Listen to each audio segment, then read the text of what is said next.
A jam-packed edition of the Locked On Eagles podcast for you today, as we always do stock up, stock down on Tuesdays, but also the Eagles signed Julio Jones. We're going to get into that and more coming up right here on the Locked On Eagles podcast.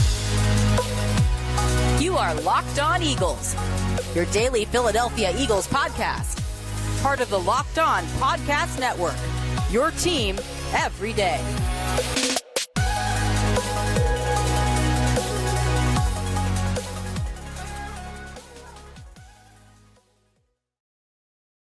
The Locked On Eagles podcast is brought to you by Game Time. Download the Game Time app, create an account, and use the promo code Locked On NFL for $20 off your first purchase. Last minute tickets, lowest price guaranteed. We thank you so much for making Locked On Eagles your first listen each and every day right here on the Locked On Podcast Network. I'm Louis DiBiase, joined as always by Gino Camilleri. And of course, as we do always on Tuesdays, stock up, stock down after the Eagles' first loss of the season to the New York Jets. They're now 5-1 as they get ready for a massive matchup this Sunday night with the Miami Dolphins, and it's Kelly Green week as well. And the first Kelly Green signing, I guess you could say, because the tweet the Eagles promoted, they're using the logo all week long. It's for a signing of a very popular name, one of the best wide receivers in NFL history. The Eagles today, Gino, agreed to a one-year contract with Julio Jones. I think you'd agree if you showed 2016 Lou and Gino this, they would be losing their minds. Not as excited now as he's a shell of who he used to be, but with Quez Watkins on injured reserve, with Olamide Zaccheaus still on the roster, and he's fine, but we've been calling for an upgrade with that fourth passing target, and I feel like in a rotation, Julio could still have some juice in that way. For name value alone, I mean. Yeah, it's cool in that way, right? Like, it's like the Mariota signing. It's just neat to have Julio Jones as an Eagle. Big time positive vibe signing, that's for yes, sure. for sure. Yeah, the excitement level. I sent you an all caps text, and you were like, "Chill out." And it was more like that's just you every time they sign anybody. I'm surprised you didn't do that with Josiah Scott. No, I'm all about the Josiah Scott signing, and frankly, they're going to have to do more there, and we'll talk about that. But yes, with Julio, I think it comes down to just shoring up that position right now, because beyond Olamide Zaccheaus, like God forbid one of those guys does go down, it's Britton Covey and then a whole bunch of nothing, right? And Julio Jones, I think he is exactly what you were going to expect out of an Ndamukong, Linval, Joseph with this type of move at this point in the season, where they come in and they're a veteran who helps you shore up a position. Do you get as much in terms of play and snaps out of Julio as you got out of those two last year in an efficient and effective manner? I'm not sure, but does it help shore up a position where last week it seemed like everybody else forgot how to catch the football? Julio Jones, he has some pretty good hands, regardless of where he is in his career. He could still run routes, and he's not going to have to be the first, second. He's not, maybe not even going to have to be the third option. He's just going to have to be a guy that we always talk about. Go and hit your corner three. Danny Green will sign you halfway through the year. Go and hit those two corner threes when we need you, right? Right. No, exactly. I totally agree. And, he's a big body, can help in the red zone. Right now, they're struggling in that way. And so, yeah, I just think they needed to upgrade at the spot. We were actually talking about it the other day on a different show, potentially trading for Zach Ertz, like that kind of reunion, just somebody that, a veteran that knows how to get open, like a Hunter Renfrow. Could you potentially trade for him with the Raiders, or who's out there? Because again, Zaccheaus has been good. He's made some great blocks downfield. He's had a couple explosive plays in that game against Tampa Bay, but for the most part, like, he's been whatever. And Quez Watkins has just been a liability out there. So not that they needed this, right? Because you have target monsters and A.J. Brown, DeVonta Smith, and Dallas Goedert. But as you're mentioning, when you just need that one or two corner threes, can they hit it? And even the version of Julio Jones you're getting right now, I still probably trust over Quez and OZ. So in that way, I do think it's a good signing. And it does remind me a lot of the Linval, Joseph, and Ndamukong moves from last year, where halfway through the year, maybe you get a fresh veteran who's got a lot of experience and with a reduced role might be more efficient than he was when other teams like, Tampa Bay and Tennessee were asking him to do way more than he was capable at the time. I think that's the way that people might perceive this move. It's like, oh, look at what he did in Tampa. Look at what he did in Tennessee. They were asking him to do way more. Was Tennessee good at that point? Outside, he was wide receiver too, Gino. I mean, they traded for the guy. Like, they had big expectations. Yeah, they gave up a second round pick to go and get him. Yeah. They still thought he was going to be good. And then he goes to Tampa in a year where I think that whole team thought they were going to overperform, and they, of course, underperformed. Very dream team-esque type of vibes to it. This move, just to me, like you had said, Lou, It's a veteran type of move at a position where you need a guy, frankly. I mean, Quez Watkins, he's on the injured reserve. And does it fit the culture? Like, is it going to impact you in a negative way? I think bringing in a 34-year-old, well-respected Julio Jones to a room that already has a lot of guys that are high character individuals on this team, he's just going to fit in with what the message is. And the message is we want to go win football games and important football games. And I think we all know why he wants to sign here. And he's really good friends with A.J. Brown. DeVonta Smith has said in the past, one of the receivers he likes to watch the most is Julio Jones, who went to Alabama, just like it feels like the rest of this offense. So, or played in the SEC. So in that way too, yeah, it definitely helps. And again, Gino, just from a fan perspective, it's fun just to see Julio Jones in an Eagles jersey, right? Kind of like the Mariota signing this past offseason. It gives you that like NBA Golden State Warriors-esque or LeBron James-esque kind of move where these veterans are just trying to ride the coattails of a title contender just to get that one last ring. And that way it's kind of a compliment, I think, to the Eagles and what they're building. Who was it? Oh my gosh. There's always like one or two guys that you're like, that's the 13th guy on the NBA roster. For instance, like I thought of like with the Golden State Warriors, like David West at one point was on. Yes, this team. exactly. Like, no way. David West is on this team. You know what I mean? Like that kind of stuff. No, I'm there with you. And right now with the Phillies, and I'm so far removed from baseball with my Yankees being bad, but I'm watching the game and I see Evan Longoria. I'm like, this guy is still in the MLB at this point, and that's what Julio Jones hopefully is going to come in and do. And you don't want it to be one of those moves that takes away anything from younger players. They don't really have much. I was going to say they don't have any options. Exactly. It's not like you're taking reps away from another position. And same thing with the Josiah Scott move. It's like, frankly, they need guys to go and play the position just to be there, right? And Julio, he's better than what you're going to get at this point, getting guys off practice squads. Maybe this precludes you from making a move at wide receiver via a trade, which I would guess now probably anyway. Yeah. And I just think you're doing things that are just helping patch up the walls, right? Like those little things on offense. Like we need guys that can catch a 3rd and 6. We just need a 6-yard stick route when A.J. Brown is going to be manned up and Devontae is going to be manned up. And we just need somebody reliable to go get that football. And you thought you had that in Quez, and maybe they don't see OZ as highly as we do, and I still think he has some juice for this offense, but this is a good move. I mean, I don't see a big downside to it at all, if any. There's no risk. I mean, there's no guaranteed money basically involved. And again, he's your 4th target, maybe 5th with the way DeAndre Swift is getting involved in the passing game. Defenses are not really going to hone in on Julio Jones, so maybe he can make something of that, with the open space that he might have. So I like the move as well. Not something to get overly excited about for a football perspective, but cool. And I think it could really help this team for sure. And Gino, before we get into stock up, stock down, the Eagles also did bring in a familiar face. They have re-signed Josiah Scott, who was on the Pittsburgh Steelers practice squad, I believe, correct? Sir. Josiah Scott played a lot last year when Avonte Maddox went down in the slot. They actually cross-trained him last year at safety too. So right now they are just bleeding in the defensive backfield. Eli Ricks is hurt. Avonte Maddox, of course, before. Bradley Roby, Reed Blankenship, Sidney Brown, Justin Evans. I mean, and you've got this Miami Dolphins matchup coming up on Sunday. That's the best passing attack right now in football. It makes sense that they had to bring in at least somebody, but I wouldn't say this stops them from doing anything. I think Howie Roseman is not done when it comes to like signing players or trading for somebody. Jeremy Chin, who knows who it could be, but Josiah Scott's just the first shoe to drop, I think, back there. They got to add many players. Especially after Bradley Roby goes out, you're very thin in the slot already. Yeah, it's not looking great. And Eli Ricks was taking some snaps there. He goes down, as you had said. I think they're not a matter of if, but when they make a move. Sure. And that's where the options are out there in the trade market, Gino, too, is especially at safety. Yeah, it's loaded, and the Eagles have to do something. And Howie Roseman isn't the guy that's just like, oh, let's ride this. Like, let's just keep going. Never. Today was as evident as ever with Julio Jones. It's like, even if we think we can get by with this unit, let's try and make some money in the crumbs, as I always say on this show. And I think they're going to continue to do that, but hopefully it's not just a minor move like Josiah Scott. Would you like to have seen maybe a move happen sooner rather than later with Miami coming up? Yeah, but hopefully you do get Darius Slay back. Hopefully Reed can come back healthy. Hopefully Sidney Brown can play.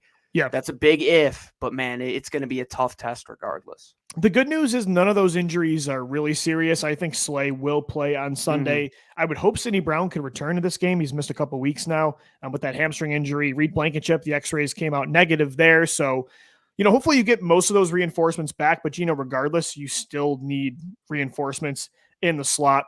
You still need upgrades, I think, at safety, so you don't have to use Terrell Edmonds, right? And Justin Evans now placed on IR. So, yeah, Howie Roseman, I think he's busy at work right now. And the Philadelphia Inquirer reported today, actually, that Howie and his staff spent all of Monday working the phones around the league looking for defensive backfield help. So I think that's going to come in the form of a pretty big move. I don't think this is going to be your small, like Josiah Scott type of move. I think there's something big coming for sure. And when you have Super Bowl aspirations, you can't mess around with the secondary. We'll get into stock up, stock down coming up next. Right after this, the Eagles do fall in their first loss of the season to the New York Jets on Sunday. Who shined and who struggled in that matchup? That's coming up next. First, today's show is sponsored by BetterHelp Online Therapy. Do you ever feel like your brain is getting in its own way? Like you know what you should do, what's good for you, but you just can't do it?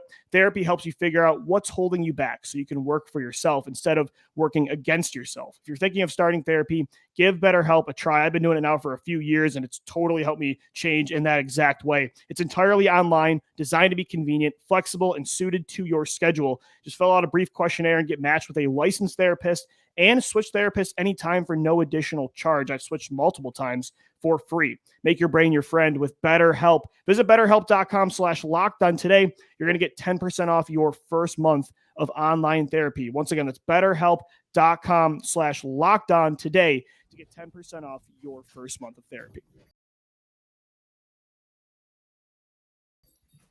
If you also want to take care of your mental health, you're probably going to enjoy a favorite snack of yours. Maybe it's a slice of pizza, and maybe it's during a Philadelphia Eagles game. That's one thing I do when I want to sit back and relax. But if I don't want to go out into society, I just want to sit back in my sweatpants, I just go on my phone and I use the DoorDash app. I couldn't be happier when I found out that DoorDash was going to be a sponsor of the show. We frankly use this way too many times a week. Lou, I don't know about you, but DoorDash, it's the convenience factor. Every day. After a long day when you're just dealing with the Philadelphia Eagles blues and you don't want to worry about cooking, you just hop on the app, whatever you want. Pizza, sandwiches, subs. You could get your groceries. They got any restaurant that you can imagine on there, even retail. And you today, all you have to do, download the app, the DoorDash app that is, and you could get 50% off up to a $10 value when you spend $15 or more on your first order. All you have to do when you download that app is enter code LOCKED23. And as I said, you will get 50% off up to a $10 value when you spend 15% or more. I'm telling you, I used this as soon as I saw the promo code. And thank you, DoorDash, for helping out our everydayers today. Thank you so much for making Locked On Eagles your first listen each and every day. Louis DiBiase and Gino Camilleri joining you as always. Time for Stock Up, Stock Down. The first loss of the season handed over by Zach Wilson and the New York Jets, more so their defense. An incredible performance for sure. The Eagles are now 5-1. Big matchup coming up this Sunday night against the Miami Dolphins. Gino, let's start with, before we get into Stock Up, Stock Down, I want to start with the stock watch of Jalen Hurts. And right now, I think most people would say down, considering the 3 interceptions, the pass at the end, that pick, the final pick, which cost them the game. You look at the box score now, he's got 7 interceptions this year, which is very uncharacteristic of him. But I don't know. I'm not really concerned. I think outside of that last interception, Jalen was phenomenal last week, considering the circumstances of you lose your best offensive lineman in Lane Johnson at right tackle. Jack Driscoll allows 8 pressures against one of the best defenses in the league. And yet you, for 3.5 quarters, I thought he was incredible. And you look at the way he was progressing, that Tampa game, and then you look at the Washington game, and then Los Angeles. I think he's been slowly more and more looking like the 2022 elite Hurts. So for me, I'm not really concerned. There's all this talk around the media and Eagles Twitter right now. Should we be concerned about Jalen? Based on outside of that last interception, when you go through all 7 picks, most of them have been him trying to take a shot And it's like, the Tampa Bay game. It's the deep shot to A.J. Brown in the corner of the end zone, the same, or the DeVonta Smith. And then against the Rams, it's kind of the same thing. I think most of the turnovers have been a product of play calling and just being aggressive more so than anything. So I don't know. I'm not concerned. And honestly, that you can't say stock up because of that last pick, but I thought it was a stock up performance the majority of the time from Jalen on Sunday. I think it's a complete overreaction at some point of it. And Reuben Frank said this quote that I disagree with highly. He said, it's like you pass every class all year and then the final exam counts for 50% and you fail that. But at the same time, this isn't an individual sport. I feel like this is also more one passing attempt. I mean, he did.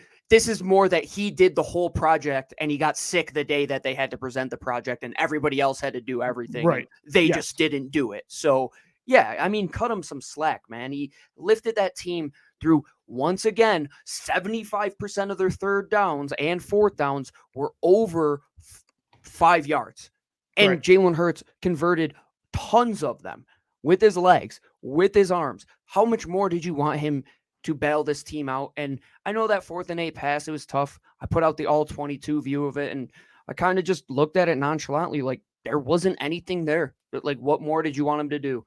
Did you want him to run? Oh, we want him to stay safe all of a sudden. Now we're just saying run at will, Jalen, run at will. No, like we can't have our cake and eat it too here, folks. If you want him to stay healthy, you have to limit the runs. I think he did above and beyond what he had to with his legs in that game to get it done. That last passing attempt, yes, it's absolutely tough, but there are things with your play caller, with execution, with the situation of losing lane. There's so many things that if you boil it down into the context, Jalen Hurts played above and beyond the standard that you would have expected in that game. And he played above the stats. Again, you're going to see 3 interceptions, and you're going to see 7 on the year. But again, I think those first 2 picks were not his fault. The last one definitely was. And the majority of the 7 interceptions, I don't think were bad picks. These aren't like Carson Wentz 2020 mindless plays where he's just chucking it up and playing hero ball 24/7. Even like those deep shots against Tampa and LA that were picked off, I like the looks. Some of them are just miscommunications. I think some of them too are, again, a result of play calling. I'm not concerned about Jalen. I don't see a quarterback out there that's lost, that's regressing, that these picks and turnovers are because of accuracy concerns, or he's just not seeing the field as well. Like he's not feeling the pocket. I think the first 2 games of the season against New England and Minnesota, you could make that case, but maybe even halfway through the Tampa Bay game. But the last 3 games, I wouldn't say that's the issue at all. And I don't think that was the case against the Jets either. You can't want him to do these Houdini type of plays where he just makes 4 or 5 guys miss and then delivers these gems while he's stiff arming a player. Right. And then all of a sudden you want him to play it safe. Like A.J. Brown, I said it on the show the other day, where he had tweeted, you want a dog, but you get mad when he goes and hunts. And that's exactly what it is. Like you can't get mad if Jalen Hurts is going to take those shots. And it wasn't, the box score will say it was, but it wasn't a snowball type of game. Like Jalen was carrying them a lot of the way in that game. He's not taking deep shots every single passing attempt, that's the other thing. No. Like he's not reckless. No, I mean, look at the situation where the Dallas Goedert fumble happens. They're probably on their way to put up points there. Look at the DeAndre Swift situation. Look at the next interception where, I mean, his arm is hit. Like, what can you do there? He was pressured over 40% of the time. Mm-hmm. Quarterbacks can't win like that. Contextualize it. That's what you have to do with Jalen Hurts. Now, do you have to hold him accountable for his actions? Yeah, and Nick Sirianni said it. He was in his ear. He said, you can't make that throw. And we're not going to be people that say, throw the ball into double coverage, Jalen. No. But at the same time, he makes some unbelievable throws where it's like, you can't hold back the Hulk and get mad when he takes down a couple buildings. Like, I'm sorry. No, I agree. And again, yes, there are more plays than last year where he's making mistakes for sure, but it's not this, it shouldn't be worth a conversation of, is Jalen Hurts a concern of this football team? I'm not even close to being there at all. Not even in the universe of that. Right. Exactly. So I would still say, I mean, stock even at this point. Again, that last pick can't allow me to say stock up, but for the majority of that game, I thought he looked as good as he has all year. Stock up as well to A.J. Brown, another incredible performance, and what's up with, Donovan McNabb, I don't know if you saw the comments today on WIP. He makes it very, very hard to appreciate what he did in Philly because every time this guy talks, it is just obviously just wreaking insecurities, and he's trying to force and confirm a narrative about his past time with the Eagles versus the actual situation now. And he said basically that the offense is force feeding AJ Brown instead of, getting into a tempo and spreading the ball. Like it's just about making sure he's happy because of him complaining in Minnesota. It's so clearly about Terrell Owens. That really was a comment about T.O. and not AJ. And just every time he talks, man, it's just like makes it harder to root for 5 every single time. For those of you on YouTube, I've had a picture of Donovan McNabb that I've had since I was about 12 years old hanging on the wall behind me. I'm gonna talk to Donovan here for a second, if you will.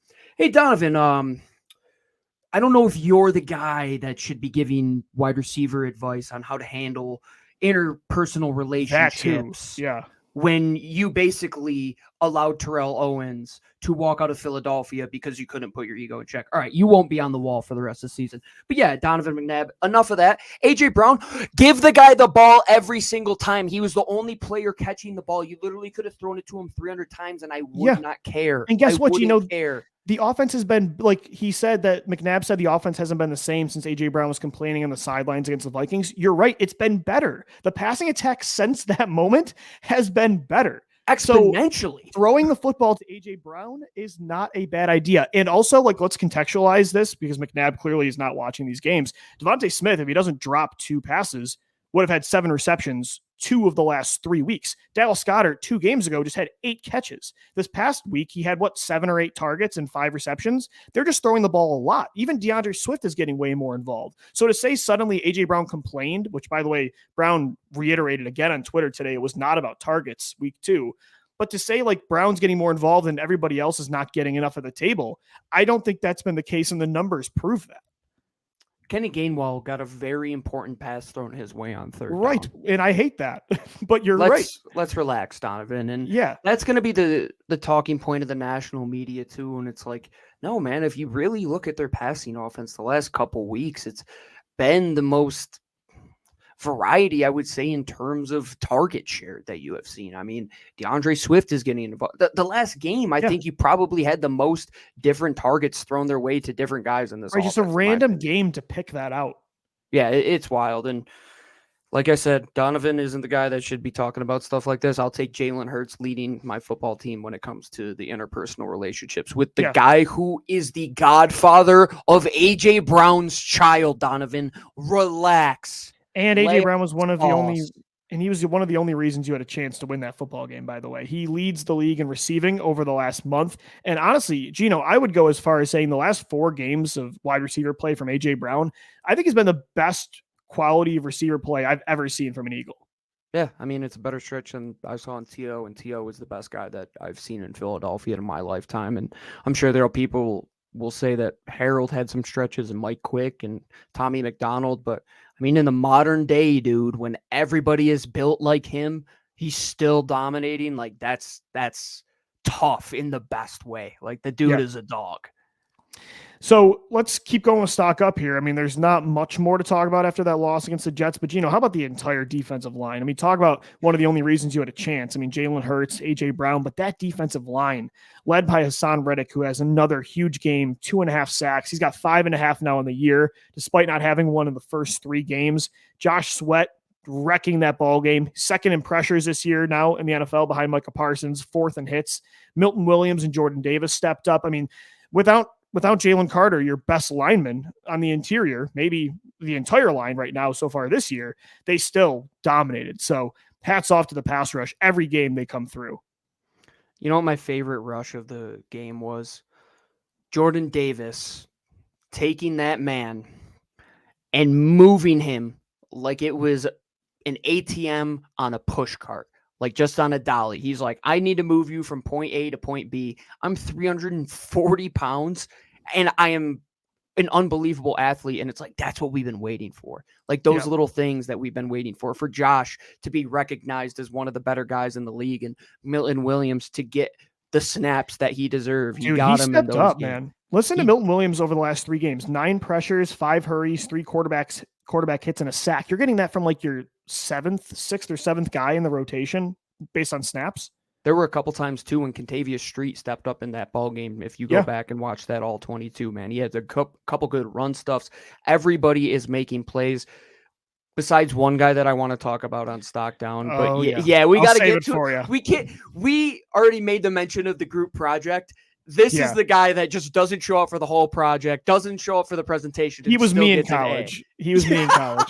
And we're going to get into him coming up next right here on the Locked On Eagles podcast. But first, today's show is sponsored by Game Time. You shouldn't have to worry when you're buying tickets to your next big event, whether it's sports, music, comedy, theater. Game Time's got you covered. I've been to a lot of comedy shows this year. That's what I'm getting into. Game Time has had my back. Also, bought my tickets for Eagles Bills. Eagles wearing Kelly Green. Got to see the birds of the link in Kelly Green. Got it all through Game Time with killer last-minute deals, all-in prices, views from your seat, and their best price guarantee. Game Time takes the guesswork out of buying tickets. They're the only ticketing app that gives you complete peace of mind with your purchase. You can see the view from your seat before you buy it, so you know exactly what to expect. All-in prices show your total up front, so you know you're getting a great deal without any hidden fees. And we know with ticket pricing, fees are a pain. Buy tickets in seconds with 2 taps. They're obsessed with finding ways to help you save money on tickets. Take the guesswork out of buying your tickets with Game Time. Download the Game Time app, create an account, and use the promo code LOCKEDONNFL for $20 off your first purchase. Terms apply. Again, create an account and redeem the code LOCKEDONNFL for $20 off. Download Game Time today. Last minute tickets, lowest price guaranteed. All right, it's time for Stock Down right here on the Locked On Eagles podcast after the Eagles' first loss of the season to the New York Jets. And, Gino, there's more important players and coaches that had a hand in this loss, but I want to start with Stock Down as the guy you were mentioning at the end of segment 2, the only guy on the defensive line that does not deserve to be out there, especially over Nolan Smith, who just can't seem to crack the lineup because of this dude who is just – he's a bum at this point. I know that's just not smart analysis, but I don't even want to say anything else. He's a bum. Derek Barnett isn't very good at football. He's a bum. He's so bad. I mean, you got Becton pointing at you laughing. That's so embarrassing.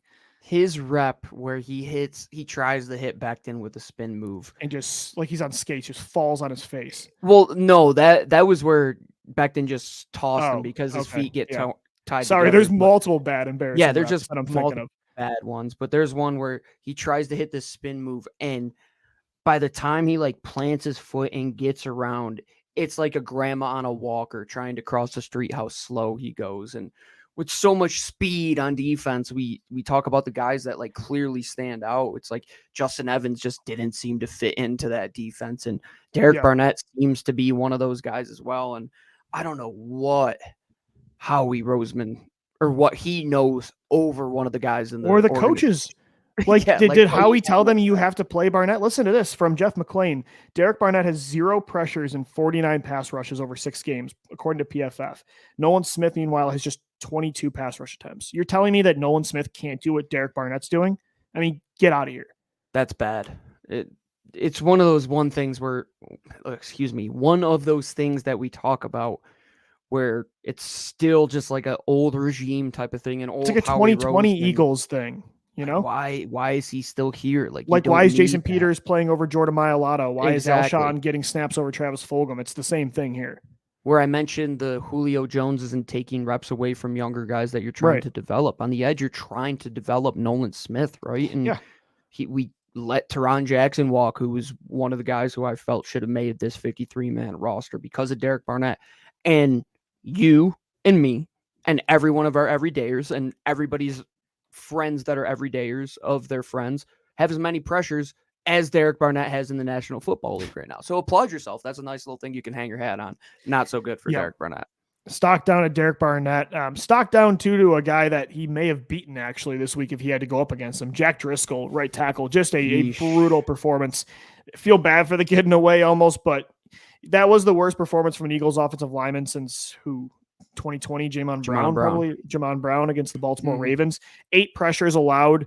Driscoll only played 2.5 quarters. Just it showed the value of Lane Johnson, but also it woke us up to, they need a better backup tackle because there has to be some sort of middle ground between Lane and Driscoll. Maybe that's Tyler Steen. Maybe you've moved Mailata over to right tackle if there were an injury long term and you put Steen at left tackle. But something has to be done. It can't be Jack Driscoll. Luckily, Gino, the good news is Lane Johnson, if he's going to miss time, it sounds like only this game against Miami, but it does sound like he has a chance to play on Sunday night though too, which is massive. Fingers crossed that Superman plays because without him, he's the Eagles' kryptonite when he isn't on the field, man. It's Yeah. bad. And the reason why I think we get upset about Jack Driscoll, and yes, you have to cut him some slack. It's a very good Jets defense. Mhm. But you see what Suo Peta has been tasked with, and he had Aaron Donald as his first assignment, and he goes out there and he blanks Aaron Donald. So it's like, Jack, like, you know that you got to be ready to go, man. Like, you are the swing guy on the right side of the line. I just don't think he's good enough to do it. I mean, 2021, I think he's a guard, like he was a I don't think solid guard that year. In space, the last he 2 can't years. operate. No, he just does not look like somebody that can on an island block somebody one-on-one. No, his footwork and his spacing on his sets, and like he just gets too planted too quickly, and it's like I could slow see him off the ball too. I could see him in a short area as a guard, like helping you out in the run game, but he just doesn't have it at tackle. And maybe it is Tyler Steen, dude. Like he played all over the line at Alabama before he solidified himself at left tackle there, and he was cross training at right guard. So like, why not? Like it can't be worse than what you had. That this guy had. Right. Worse of a game than Jamon Brown, which was the equivalent of the Nathan Peterman game where Peterman threw 5 interceptions, but he did that in a half. That's literally what Jack Driscoll did. He had 8 pressures allowed basically in a half of football. And then stock down to offensive coordinator Brian Johnson. I mean, Gino, you were going in on this on Monday, and you made some really good points. It wasn't just the red zone this time. It still was, though. There were too many red zone drives where Boston Scott's touching the football, Kenneth Gainwell. You're running back-to-back quarterback draws with Jalen Hurts. But I think that this time it was outside of the red zone, too, more so than it has been the rest of the year. Lou, I want you to just listen to this, especially going... Is this your motion research? Because that was great. Yeah. Yes. Especially going against Miami this week. I did this, folks. I sat down. I charted 246 attempts, scrambles, and sacks. So anytime that there was a situation where the Eagles were putting the ball in the air, right? On 52 of those 246 plays, there was a little bit of motion. But on only 19 of those 246 plays did a player move across the formation. And why is it so easy to defend the Philadelphia Eagles at times? Because you just go out there and you just have to play. Oh, you're going to have to worry this week about Tyreek Hill being anywhere on the field, motioning anywhere, having any type of release, and you still have to go and play him man to man, but that's the last thing you can worry about. And that's after the snap. Like, you're going to be so confused before the snap even happens that Tyreek Hill is going to get lost in the shuffle like he does at times. How easy would it be to scheme A.J. Brown across the formation? Like, let's say you got 2 wide on both sides, A.J. and Zacchaeus, Goddard and Smith. Let's put A.J. in a jet motion across the formation. Let's snap it. DeVonta goes deep. Yeah. You got the clear route for Dallas Goedert in an intermediate area. Boom, bump that ball out to A.J. Let's get the ball down the football field. Like, you're going to have to get innovative, Brian Johnson. I'm sorry. You can't just go out there and throw a hook. Yeah, and Gino, it feels like they've kind of cut back on their RPOs this year, and maybe some of it's to save Hurts, some of it's the defense is catching up, but there hasn't really been a replacement for the creativity of last year. And motion should be a huge part of that. And you saw it a few times against the Jets, right? Like the first quarter, there were a couple plays, even DeVonta Smith's lined up in the backfield, and then it just goes away instantly. It's really, and I think it was more evident than ever when I was charting these plays, that it's like the first quarter, those first 15 plays. And then, dude, there were stretches where it's like 21 plays in a way, 21 plays in a row, rather, that nobody moved. Not even like a return motion from Dallas Goedert lined up as a Y to walk halfway across the formation. But not even that. That's just play design. And I know Nick Sirianni said that he designs the play and Brian Johnson calls him. Well, Nick, that's on you too, man. Like, stock down to Nick Sirianni. I think that situationally too, his explanation of like DeAndre Swift going out of bounds towards the end of the game, and they were like, oh, we could have ran the clock, but you're more in a 4-minute offense because you're only up 2 points. But it's like, but you're up, so why don't you run the clock? And there were just some things this week from Nick Sirianni that didn't feel totally like he was holding himself accountable, like more making excuses than anything. It's like, dude, no, this is your team, man. Like, that offense is your baby. That's why Jeffrey Lurie hired you. Yeah, just because you don't call plays doesn't mean you're responsibility free from the offense. No, and he even said it. I mean, he indicted himself saying that he designs the plays. Right. So now I'm even holding him more accountable for the lack of the motion on the offense and the lack of free releases. And DeVonta Smith, like, you want to make it easy for pitch and catch, man. Like, make it easy for these guys. I know they can win one-on-one, but sometimes They shouldn't have to every play. No, you know? Like, You yeah, don't like wanna run Tyreek that. Hill. Tyreek Hill can win one-on-ones the majority of the time too, Gino. But like Mike McDaniel says, that you don't always have to. The majority of the time, you're not going to have to. If bad offenses were the ones that were majorly doing motion, I would be like, okay, maybe they're in the right. But Sure. it's San Francisco. It's the Rams. Puka Nacua. I mean, the kid's good, but there's not, I mean, a direct correlation between it's Miami, Sean it's McVay and Kansas City. I mean, it's all the best offenses in football. And we're just lacking behind at this point in time. And maybe that is the cap, man. Like, maybe they have to do something this week where Nick takes back the red zone play calling. I don't know, but they have to figure something out. The red zone offense, the 1 week that it does look good, they only have a couple times to get down there where they convert 2 times in the red zone and they miss a field goal.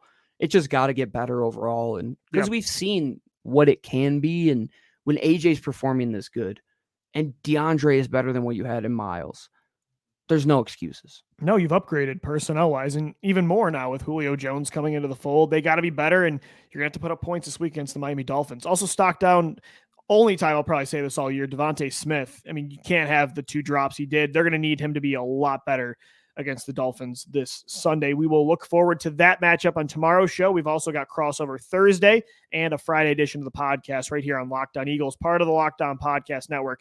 Your team every day. Shout out to our everydayers for making us your first listen Monday through Friday. That is going to do it for today's show, though. For Gino Camilleri, I'm Lou DiBiase signing off. As always, thank you for downloading. Thank you for watching and listening. And let's go Birds. Fly, Eagles, fly.